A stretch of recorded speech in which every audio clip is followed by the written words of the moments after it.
The loophole really comes about is that these people spend all their life working, and I've got numerous examples of what the typical example is actually a teacher or an employee, I guess in the government sector, that's worked for a long time, and they've got some superannuation, they take early retirement, and they go and they buy a franchise with their money.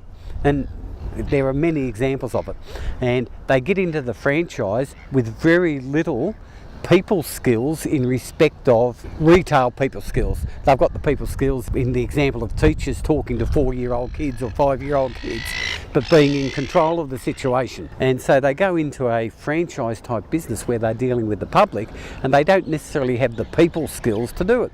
And they've gone into a shopping centre or that type of environment, and the first thing they've done is both husband and wife have signed the guarantees for the lease on the shopping centre. But in reality, they're a lot better off going back a step and only one of them doing it, and just saying, no, I'm doing it.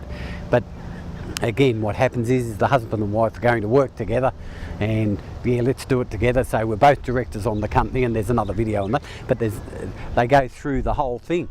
And what comes out the other end is that the business doesn't work out, the franchise hasn't been successful, and then they've got to clean up the mess.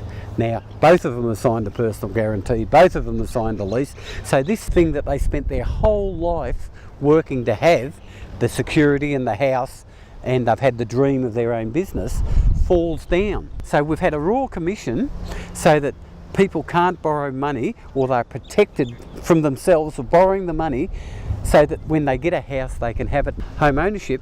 Something goes wrong in the business and they end up losing the house. What's happened is a fellow's closed the pizza business down and he's opened another one, and he's used a different name.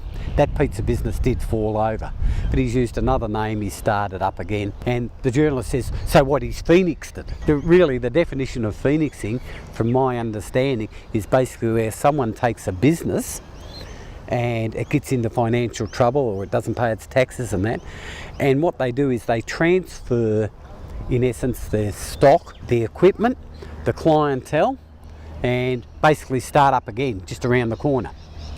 And so they've used the assets of that business to start the new business. But it's very loosely termed, because a lot of things about phoenixing a business, that it's in the press and it's a popular subject. And there is nothing wrong with a journalist writing a story and being completely wrong and writing another story.